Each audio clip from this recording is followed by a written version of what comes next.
नमस्कार, आप देख रहे हैं न्यूज़ 18 बिहार झारखंड का डिजिटल प्लेटफॉर्म। मैं हूं शुभे मिश्रा आपके साथ और दुनिया की खबर में आपका स्वागत है। पाकिस्तानी सरजमी पर मौजूद आतंकी ठिकानों पर क्या भारतीय सेना एक और सर्जिकल स्ट्राइक करने की तैयारी में है? Indian army chief general Upendra Dwivedi के ताजा बयान से बालाकोट एयर स्ट्राइक दोहराने की अटकलें काफी तेज हो गई है। दरअसल जनरल द्विवेदी ने मंगलवार को हुई प्रेस कॉन्फ्रेंस में साफ साफ ये कह दिया कि भारत न सिर्फ सीमा पर मौजूद आतंकी ढांचे पर पूरी नजर रखे हुए है, बल्कि जरूरत पड़ने पर निर्णायक कार्रवाई के लिए पूरी तरह तैयार है। ऑपरेशन सिंदूर के बाद सेना प्रमुख ने पहली बार इतने स्पष्ट शब्दों में कहा है कि पाकिस्तान के कब्जे वाले इलाकों में अब भी 8 आतंकी कैंप एक्टिव हैं, जिनकी लोकेशन, गतिविधि, वहां मौजूद आतंकियों की संख्या तक भारतीय सुरक्षा एजेंसी के पास मौजूद है।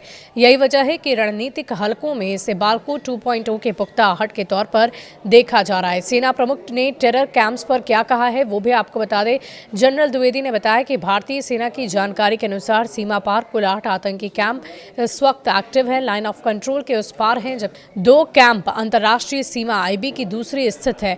और सेना प्रमुख के अनुसार इन कैंपों में अभी भी आतंकियों की मौजूदगी है, वहां ट्रेनिंग जैसी गतिविधियां चल रही है।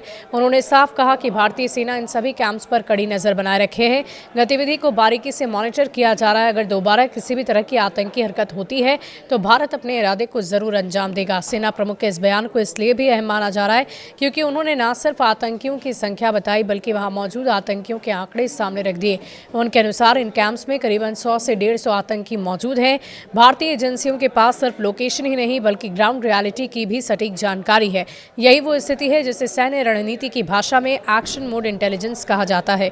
ऑपरेशन सिंदूर के संदर्भ में जनरल उपेंद्र द्विवेदी ने यह भी स्पष्ट किया कि इस ऑपरेशन के दौरान भारतीय सेना ने बड़े पैमाने पर मोबिलाइजेशन किया था और जमीनी हमले के लिए तैयारी की थी।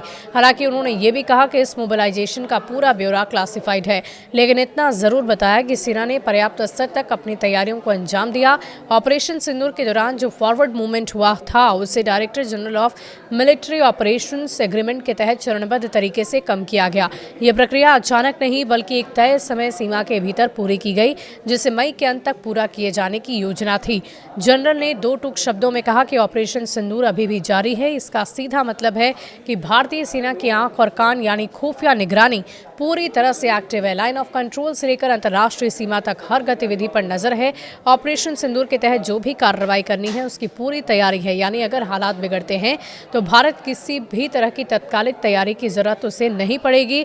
ऑपरेशन सिंदूर के असर पर बात करते हुए सेना प्रमुख ने कहा कि इसके बाद जम्मू कश्मीर के आतंकियों द्वारा शुरू किए जाने वाले हमलों में लगभग अब बहुत कमी आ चुकी है। उन्होंने बताया कि ऑपरेशन सिंदूर के बाद आतंकी इनिशिएटेड इंसिडेंट लगभग खत्म हो चुके हैं। कुल मिलाकर आतंकी गतिविधियां कम हो गई है।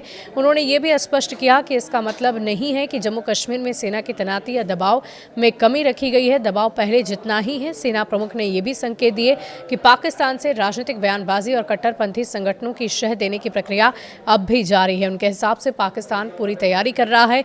उन्होंने साफ कहा कि पाकिस्तान उन लोगों को शह दे रहा है जो भारत में घुसपैठ कर आतंक फैलाने, युवाओं को कट्टरपंथ की ओर धकेलने की कोशिश करते हैं। इन तमाम बयानों और तस्वीरों से ये बिल्कुल साफ हो जाता है कि भारत के पास आज वो स्थिति है जो बालाकोट एयर स्ट्राइक से पहले बनी थी, बल्कि उससे भी ज्यादा मजबूत। तब भी भारत के पास आतंकियों ठिकानों की पुख्ता जानकारी थी और अब तो सेना प्रमुख खुद कह रहे हैं कि कैंप्स की संख्या, लोकेशन, वहां पर मौजूद प्रतिक्रिया, हर चीज का अनुमान है। यही वजह है कि रक्षा विशेषज्ञ इसे बालाकोट 2.0 की तैयारी मान रहे हैं। बालाकोट एयर स्ट्राइक में क्या हुआ था ये आपको बता दें कि भारत ने पाकिस्तान को दिखा दिया था कि वो सीमा पर जाकर आतंक के अड्डों पर वार कर सकता है। यह स्ट्राइक जम्मू कश्मीर के पुलवामा में 14 जनवरी 2019 को हुए आतंकी हमले के जवाब में की गई थी, जिसमें सीआरपीएफ के 40 जवान शहीद हो गए थे। अब देखने वाली बात होगी कि अगर ऐसी कोई भी स्थिति बनती है तो भारत किस प्रकार से एक्शन लेता है। नमस्कार।